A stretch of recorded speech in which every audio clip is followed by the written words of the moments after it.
Je vais partager avec vous quelque chose qui changera complètement votre vision du parler en langue pour toujours. Je m'appelle Valérie Moore, j'ai 42 ans et je suis enseignante à l'école du dimanche dans mon église à Dallas. Il y a 3 mois, je suis morte pendant 18 minutes lors d'une opération de routine qui a très mal tourné. Ce que Jésus m'a révélé sur le parler en langue pendant ces 18 minutes va choquer tous ceux qui regardent cette vidéo, que vous croyiez ou non au parler en langue. Mais avant de commencer, dites-moi d'où vous écoutez. Ce sera agréable de se sentir plus proche même si nous sommes physiquement séparés. N'oubliez pas non plus d'aimer et de commenter ce que vous avez pensé de ce témoignage d'expérience de mort imminente. Ayons une discussion juste et ouverte afin que nous puissions apprendre les uns des autres sur cette chaîne. Bonne écoute. Cela s'est produit lorsque je me suis fait enlever la vésicule biliaire, ce que les médecins appellent une simple intervention laparoscopique. Je pensais être à la maison le jour même. Au lieu de cela, je me suis effondrée sur la table d'opération lorsque mon corps a fait un choc anaphylactique à cause de l'anesthésie. L'équipe médicale a travaillé d'arrache-pied pour me ramener à la vie. Mais pendant 18 minutes, j'étais cliniquement morte. Au moment où mon cœur s'est arrêté, je me suis retrouvée dans ce que je ne peux décrire que comme le plus bel endroit que j'ai jamais connu. Cela ne ressemblait à rien de terrestre, mais d'une certaine manière, je savais exactement où j'étais.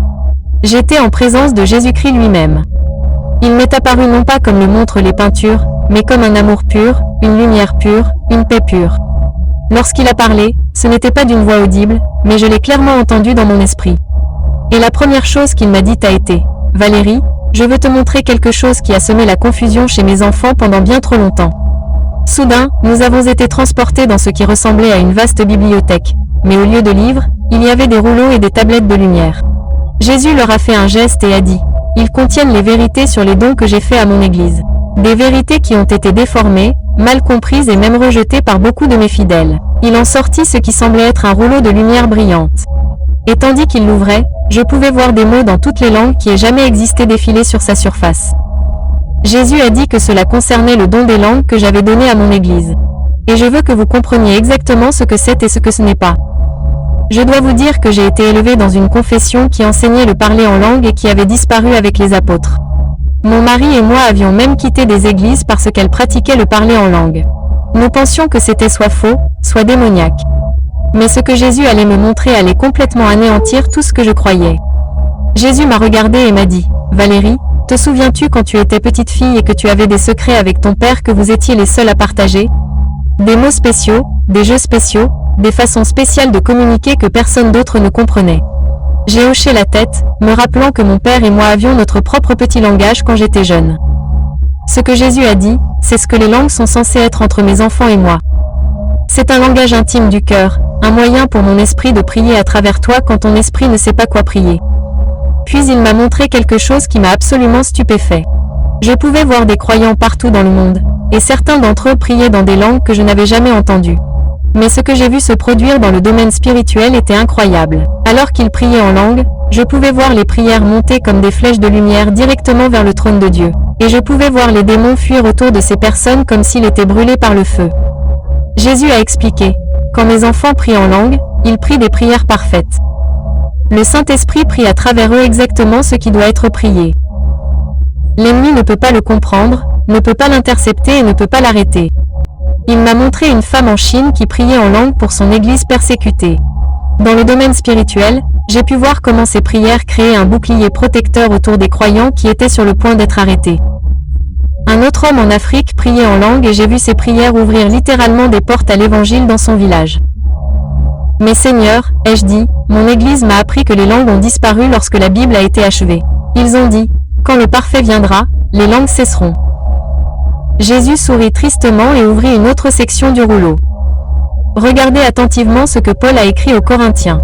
Il a dit, « Les langues cesseront quand le parfait viendra, quand nous verrons face à face, quand nous connaîtrons pleinement comme nous sommes connus. » Valérie, me connais-tu pleinement en ce moment? Me vois-tu tel que je suis vraiment dans toute ma gloire? J'ai dû admettre que non. Même dans cette expérience extraordinaire, je savais que je ne voyais qu'une infime partie de la personne réelle de Jésus. Les langues n'ont pas cessé. Jésus a dit, « Quand mes enfants rentreront au ciel, quand ils me verront face à face et me connaîtront parfaitement, alors les langues ne seront plus nécessaires. Mais tant qu'ils seront sur terre, ce don est vital pour le combat spirituel et la communication intime avec moi. » Puis Jésus m'a montré quelque chose qui m'a brisé le cœur.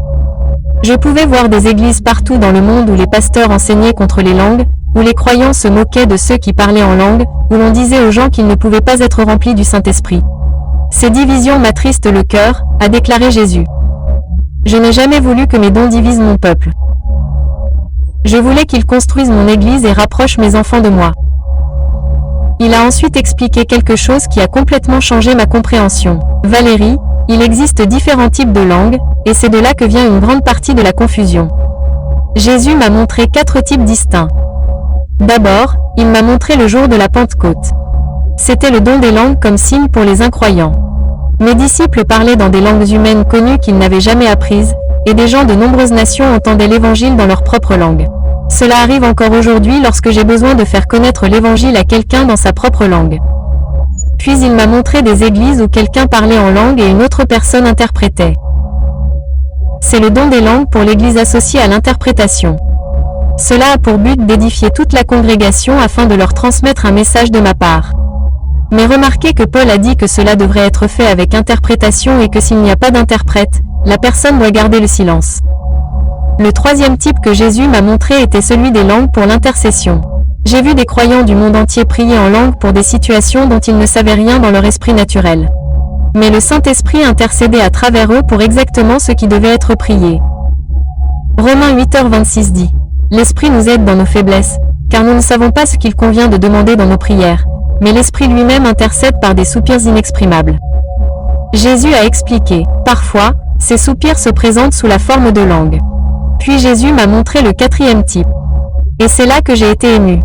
C'était les langues pour la prière personnelle et l'adoration. Je pouvais voir des croyants parler dans les langues du ciel pendant leur temps de prière privée. Et je pouvais voir comment cela les affectait spirituellement. Leur esprit était édifié. Ils étaient rafraîchis. Ils entraient dans une profonde intimité avec Dieu. C'est ce que Paul voulait dire lorsqu'il a dit « Celui qui parle en langue s'édifie lui-même ». Ce n'est pas égoïste. C'est nécessaire. Comment mes enfants peuvent-ils donner aux autres s'ils ne sont pas eux-mêmes édifiés? Comment peuvent-ils mener des batailles spirituelles si leur esprit est faible? Jésus a ensuite abordé quelque chose qui m'a vraiment dérangé. Seigneur, qu'en est-il des gens qui font semblant? Qu'en est-il des gens qui inventent des sons? Son expression devint sérieuse. Valérie, les gens font semblant d'être sauvés. Ils font semblant d'aimer. Ils font semblant d'adorer. Cela signifie-t-il que le salut, l'amour et l'adoration ne sont pas réels? L'ennemi apporte toujours une contrefaçon pour tout ce que je fais, car il sait à quel point mes dons authentiques sont puissants. Il m'a montré des églises où les gens parlaient véritablement en langue et j'ai pu voir le fruit spirituel que cela produisait dans leur vie. Puis il m'a montré des endroits où les gens faisaient semblant et j'ai pu voir qu'il n'y avait aucune puissance spirituelle, aucune véritable connexion avec Dieu. Mes vraies brebis connaissent ma voix, a dit Jésus. Et quand quelqu'un reçoit véritablement le don des langues de ma part, il sait que c'est réel. Cela ne vient pas de son esprit. Cela vient de son esprit, vivifié par mon Saint-Esprit. Puis Jésus m'a montré quelque chose qui m'a choqué dans l'histoire de l'Église.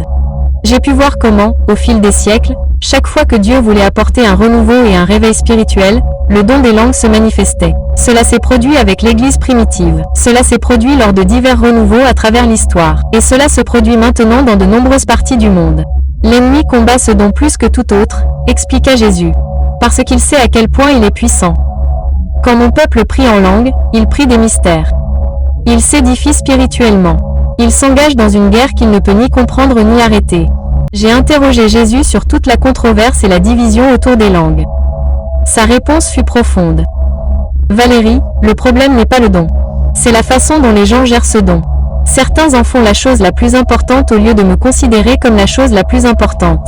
D'autres le rejettent complètement parce qu'ils ont peur ou parce qu'on leur a appris à ne pas le faire. Les deux réponses sont fausses. Jésus m'a ensuite montré à quoi ressemblent les églises saines où les langues sont pratiquées correctement.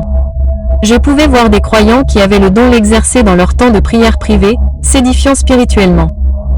Je pouvais voir des services religieux où les langues et l'interprétation se déroulaient dans l'ordre, édifiant toute la congrégation. Je pouvais voir des gens prier en langue pour des situations dans le monde dont ils ne savaient rien naturellement, mais pour lesquelles Dieu intercédait à travers eux.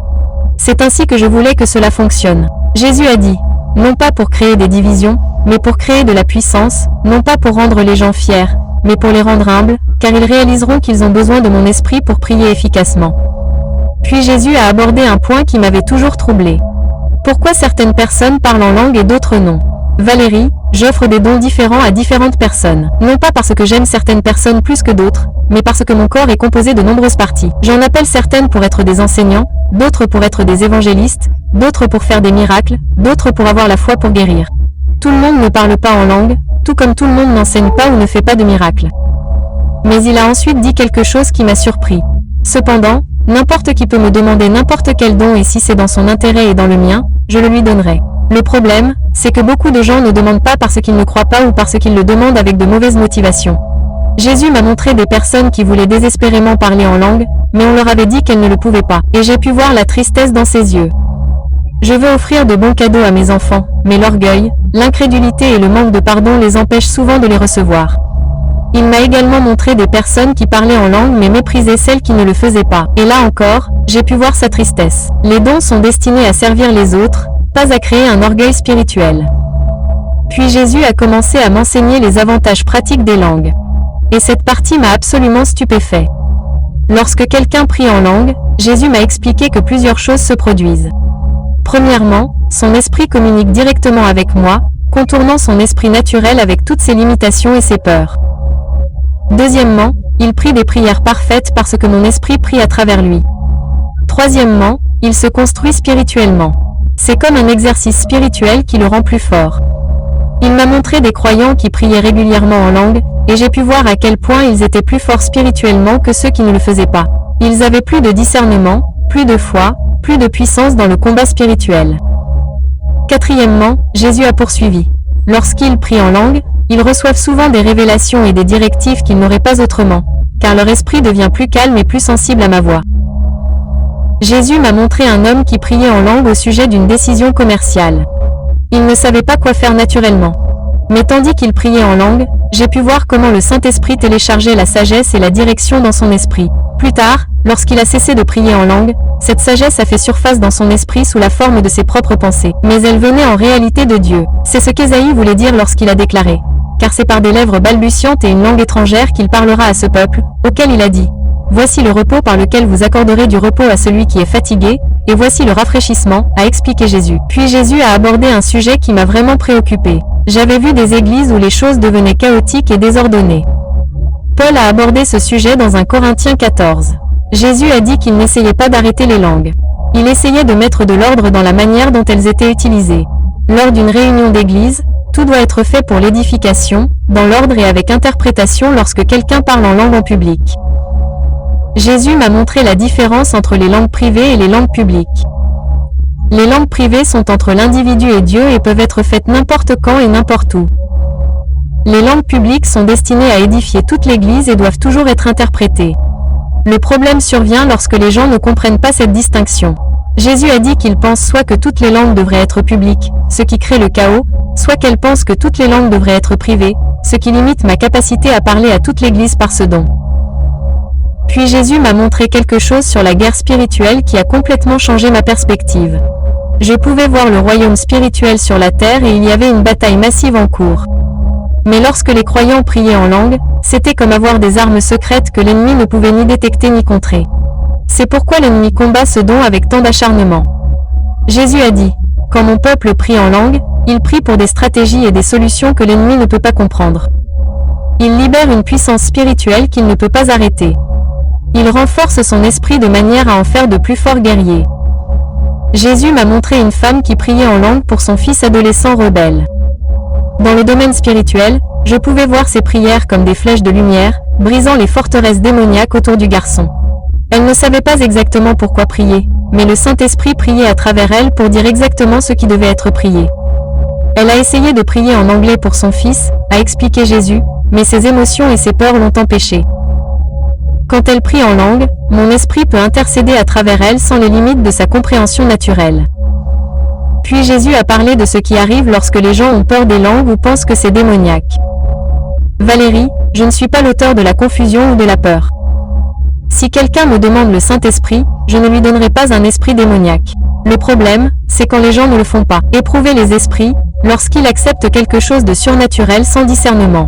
Il m'a montré comment éprouver les langues. Tout véritable don de ma part me glorifiera, s'alignera sur ma parole et produira de bons fruits dans la vie de la personne. Si quelqu'un prétend parler en langue, mais que sa vie ne montre pas mes fruits, l'amour, la joie, la paix, la patience, la bonté, la bienveillance, la fidélité, la douceur, la maîtrise de soi, alors quelque chose ne va pas. Jésus m'a également montré que les vraies langues viennent avec la maîtrise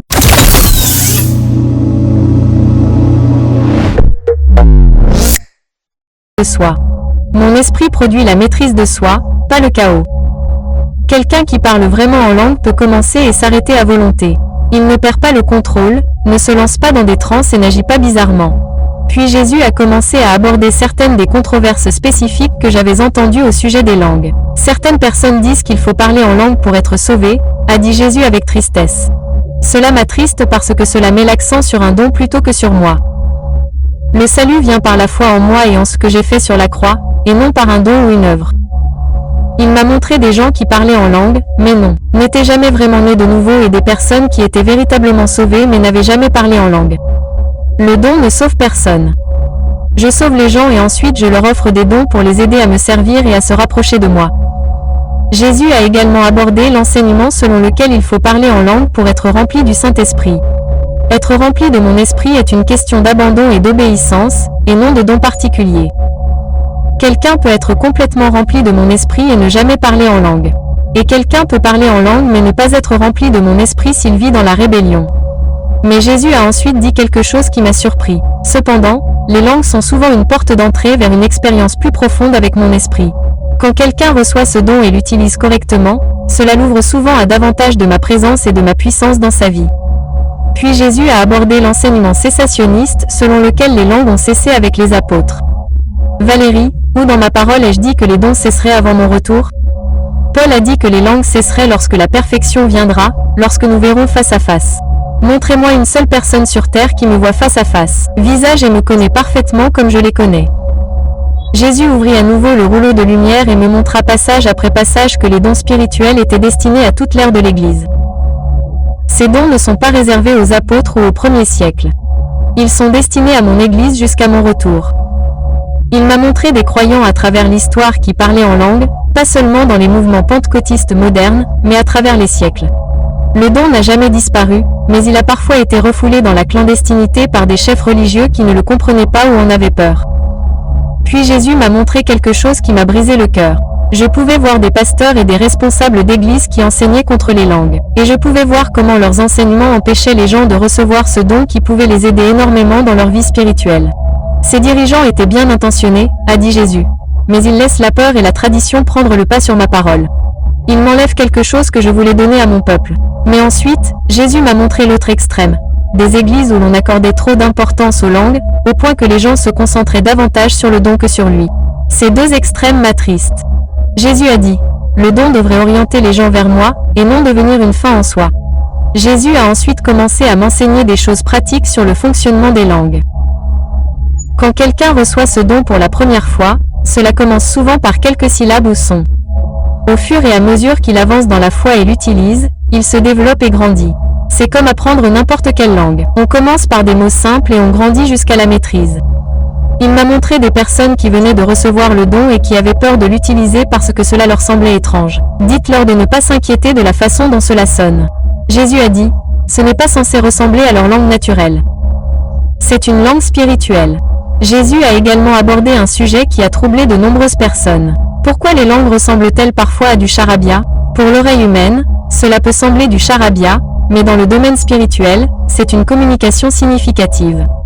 Rappelez-vous que mes voix ne sont pas vos voix, et mes pensées ne sont pas vos pensées. Ce qui semble insensé à l'homme est souvent sage pour moi. Il m'a montré comment les langues contournent l'esprit naturel et découlent de l'esprit. C'est pourquoi Paul a dit, lorsqu'il priait en langue, son esprit priait, mais son intelligence était stérile. L'esprit n'a pas besoin de tout comprendre pour que ce soit réel et précieux. Puis Jésus m'a appris les différentes façons dont les langues se manifestent. Parfois, elles coulent comme une rivière, douce et continue. Parfois, elles viennent par courtes rafales. Parfois, elles sont calmes et douces. Parfois, elles sont fortes et puissantes. N'essayez pas de les faire rentrer dans une case. Laissez mon esprit vous guider. Jésus s'est également adressé aux personnes qui s'inquiètent de savoir si elles parlent vraiment en langue ou si elles inventent quelque chose. Si le désir de votre cœur est de vous connecter à moi et que vous demandez ce don sincèrement, ayez confiance que je vous donnerai ce qui est réel. Ne laissez pas le doute vous priver de ce que je veux vous donner. Il m'a montré une femme qui parlait en langue depuis des années, mais qui doutait constamment que ce soit réel. Je pouvais voir dans le domaine spirituel que ses prières en langue atteignaient effectivement le ciel et accomplissaient beaucoup. Mais ces doutes la privaient de la joie et de la confiance qu'elle aurait pu avoir. La foi est nécessaire pour tous mes dons. Jésus a dit, quand quelqu'un reçoit les langues, il doit marcher dans la foi que c'est de moi, tout comme ils marchent dans la foi qu'ils sont sauvés même quand ils n'en ont pas envie. Puis Jésus a commencé à aborder certaines des expériences surnaturelles dont j'avais entendu parler dans les églises charismatiques. Valérie, lorsque mon esprit agit puissamment, des choses surnaturelles se produisent, mais tout ce qui est surnaturel ne vient pas de moi. C'est pourquoi j'ai donné le don du discernement des esprits. Mon peuple a besoin de tout tester. Il m'a montré des églises où de véritables mouvements de Dieu se produisaient à côté de choses qui ne venaient pas de lui. L'ennemi aime mélanger la vérité avec l'erreur pour semer la confusion dans mon peuple. C'est pourquoi la maturité spirituelle et le discernement sont si importants. Jésus s'est adressé directement au phénomène des morts dans l'esprit. Parfois, lorsque ma présence est forte, les gens sont vaincus et tombent. Cela s'est produit dans ma parole. Regardez ce qui est arrivé aux soldats qui sont venus m'arrêter ou à Jean sur l'île de Patmos. Mais cela devrait toujours entraîner une plus grande révérence pour moi et des fruits spirituels positifs. Mais ensuite, il m'a montré des endroits où les gens étaient rabaissés ou où cela était fabriqué pour le spectacle. Cela me chagrine car cela tourne en dérision les véritables expériences spirituelles. Jésus a également parlé de l'enseignement de l'ivresse dans l'esprit. Mon esprit apporte si écrasante que les gens agissent d'une manière qui semble étrange aux observateurs. Mais mon esprit produit toujours la maîtrise de soi et de bons fruits. Si quelqu'un prétend être ivre de mon esprit mais agit de manière inappropriée ou perd tout contrôle de soi, quelque chose ne va pas. Puis Jésus est revenu à son enseignement spécifique sur les langues et leurs bienfaits. L'un des plus grands bienfaits des langues est qu'elles aident mon peuple à entrer dans l'adoration et l'intimité avec moi d'une manière que leur langue naturelle ne peut pas. Lorsqu'ils adorent en langue, ils expriment des choses que leur cœur ressent mais que leur esprit ne peut pas exprimer. Il m'a montré des croyants qui adoraient en langue et j'ai pu voir comment cela affectait leur relation avec Dieu. Ils entraient dans des niveaux d'intimité et de connexion plus profonds que ceux qui adoraient uniquement dans leur langue naturelle. Jésus m'a également montré comment les langues aident dans la guerre spirituelle. Lorsque mon peuple prie en langue contre les forteresses démoniaques, l'ennemi ne peut pas comprendre ce qui est prié, ne peut pas formuler de contre-attaque et ne peut pas résister à la puissance qui est libérée. J'ai regardé des croyants prier en langue sur leur ville, leur famille, leurs enfants, nations, et je pouvais voir des forteresses démoniaques être ébranlées et brisées dans le domaine spirituel. C'est pourquoi l'ennemi combat ce don avec tant d'acharnement, répéta Jésus. Il sait à quel point il est puissant contre son royaume. Puis Jésus aborda quelque chose qui m'avait toujours dérangé au sujet de certaines églises charismatiques, l'accent mis sur la recherche d'expériences surnaturelles. Valérie, je veux que mon peuple me recherche, pas seulement mes dons ou mes expériences. Les dons sont censés les aider à mieux me connaître et à me servir plus efficacement, et non pas être une fin en soi. Il m'a montré des gens qui couraient après des expériences surnaturelles, mais qui n'ont jamais grandi en caractère ou en sainteté. C'est mettre la charrue avant les bœufs. Cherchez premièrement mon royaume et ma justice, et toutes ces choses vous seront données par-dessus. Mais ensuite, Jésus dit quelque chose qui m'a interpellé. Cependant, ne laissez pas la peur de l'excès vous faire rejeter ce que je veux vous donner. Je suis surnaturel. Mon royaume est surnaturel. Et je veux que mon peuple fasse l'expérience de choses surnaturelles. Gardez-moi simplement au centre. Jésus commença ensuite à conclure son enseignement en expliquant comment les églises devraient gérer le don des langues. Dans l'ordre des rassemblements religieux, les langues avec interprétation peuvent être un moyen puissant pour moi de parler à mon peuple. Mais cela doit être fait dans l'ordre, avec une interprétation appropriée et d'une manière qui édifie toutes les personnes présentes. Il m'a montré des églises où cela était fait à merveille. Quelqu'un parlait brièvement en tonsu, un autre interprétait et toute la congrégation était bénie par le message de Dieu. Mais Jésus a poursuivi, l'usage privé des langues est encore plus important. C'est là que mon peuple peut s'édifier spirituellement, peut faire des prières parfaites pour des situations dont il ne sait rien et peut entrer en communion intime avec moi. Jésus a souligné que les pasteurs et les dirigeants d'église doivent être ouverts à ce don tout en maintenant l'ordre et les normes bibliques. Les dirigeants qui rejettent complètement les langues privent leur peuple de quelque chose que je veux leur donner. Mais les dirigeants qui permettent le chaos et le désordre ne servent pas non plus bien mon peuple. L'équilibre et la sagesse biblique sont nécessaires. Puis Jésus a fait une déclaration qui m'a vraiment marquée. Valérie, je veux que tu saches que je ne suis pas limitée par les confessions ou les traditions. Je travaille dans des églises baptistes, méthodistes, presbytériennes, catholiques, pentecôtistes et non confessionnelles. Je donne mes dons là où les gens sont disposés à les recevoir. Il m'a montré des croyants de toute confession qui parlaient en langue, souvent discrètement et en privé, parce que leurs églises ne l'enseignaient pas officiellement. Mon esprit se met là où il veut, a dit Jésus. Ne me mettez pas dans une case en fonction des étiquettes ou des traditions de l'Église. Alors que notre temps ensemble touchait à sa fin, Jésus m'a donné quelques dernières instructions concernant les langues. Quand tu reviendras, dis à mes fidèles de ne pas avoir peur de ce don. S'ils le désirent, ils doivent me le demander avec foi. S'ils ne se sentent pas appelés, ce n'est pas grave non plus. J'ai d'autres dons pour eux, mais ils ne doivent pas s'y opposer ou parler contre, car ils s'opposeraient à quelque chose que j'ai donné pour aider mon Église. Jésus a également dit, « Dis-leur que les langues ne sont pas le don le plus important, mais qu'elles ne sont pas non plus les moins importantes. Comme tous mes dons, elles ont leur place et leur utilité dans l'édification de mon corps. » Il a de nouveau souligné que l'accent devrait toujours être mis sur lui, et non sur un quelconque don. Les dons sans amour n'ont aucun sens. Le caractère est plus important que le charisme. Mais n'utilisez pas cela comme une excuse pour rejeter les choses surnaturelles que je veux faire. Enfin, Jésus a dit quelque chose que je n'oublierai jamais. Valérie, je prépare mon Église à la plus grande effusion de mon esprit que le monde ait jamais vue. Dans ces derniers jours, je vais agir avec puissance comme jamais auparavant. Les langues seront l'un des moyens par lesquels mon peuple restera connecté à moi et à mes projets pendant les temps troublés à venir. Il m'a montré une vision de croyants du monde entier priant en langue pendant les périodes de grande persécution et de troubles, et comment ces Oh hi! Would you like a free gift? I'm a missionary for the Church of Jesus Christ of Latter-day Saints, and this is the Book of Mormon. prières créaient une protection, fournissaient des conseils et déclenchaient une intervention surnaturelle. Ce don sera essentiel dans les jours à venir. Jésus a dit que ceux qui en sont atteints pourront prier efficacement même s'ils ne comprennent pas ce qui se passe autour d'eux. Puis, soudain, j'ai ressenti une sensation de tiraillement et Jésus a commencé à disparaître de ma vue. Mais ces derniers mots ont été « Souviens-toi de tout ce que je t'ai montré ». Mon peuple a besoin de comprendre la vérité sur ce don. La prochaine chose que j'ai su, c'est que je me suis réveillée aux soins intensifs avec mon mari, Marc, en train de pleurer sur moi. Le médecin a dit que c'était un miracle. J'étais morte depuis 18 minutes et il s'attendait à de graves lésions cérébrales si je survivais.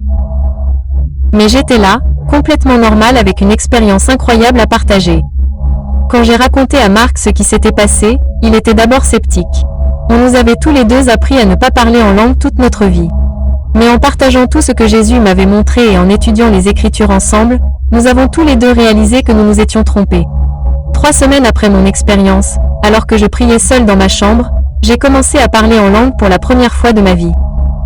D'abord quelques syllabes, puis, ma foi grandissant, un beau langage de prière s'est développé, que j'utilise quotidiennement. Marc a reçu le don une semaine plus tard, et notre vie de prière a été complètement transformée. Nous comprenons maintenant pourquoi Paul a dit qu'il parlait en langue plus que quiconque. C'est un outil tellement puissant pour la croissance spirituelle et le combat. Notre pasteur était initialement préoccupé lorsque nous avons partagé notre expérience. Mais après avoir étudié les Écritures et vu les fruits positifs dans nos vies, il est devenu ouvert à en apprendre davantage. Plusieurs personnes dans notre Église ont depuis reçu le don des langues, et toute notre congrégation a expérimenté un nouveau niveau de puissance spirituelle et d'intimité avec Dieu. Je veux être clair, je ne dis pas que tout le monde doit parler en langue. Jésus a clairement indiqué qu'il accorde des dons différents à différentes personnes. Mais je dis que si c'est quelque chose que vous désirez, ne laissez pas la peur ou la tradition vous empêcher de le demander à Dieu. Ce que Jésus m'a révélé sur le parler en langue a complètement changé ma relation avec Dieu. J'ai désormais un langage de prière qui me permet de communiquer avec lui d'une manière que mon esprit naturel n'aurait jamais pu faire. J'ai connu des réponses à mes prières, une percée spirituelle et une intimité avec Dieu que je n'aurais jamais cru possible. Si vous regardez cette vidéo et que l'on vous a appris à ne pas parler en langue, je vous encourage à sonder les Écritures par vous-même. Ne laissez pas l'opinion de quiconque, y compris la mienne, être le dernier mot. Demandez au Saint-Esprit de vous montrer la vérité. Et si vous désirez parler en langue, je vous encourage à demander ce don à Dieu. Venez à lui avec un cœur humble. Pardonnez à quiconque vous devez pardonner et demandez avec foi. Il aime faire de bons cadeaux à ses enfants. Le don des langues n'est ni étrange ni effrayant. C'est une belle façon de se connecter avec notre Père Céleste. C'est un outil de combat spirituel, un moyen d'intercession et un chemin vers une intimité plus profonde avec Dieu. Ne laissez pas la peur, la tradition ou l'orgueil vous voler ce que Dieu veut vous donner. Il vous aime. Il a de bons cadeaux pour vous et il veut vous utiliser de manière surnaturelle pour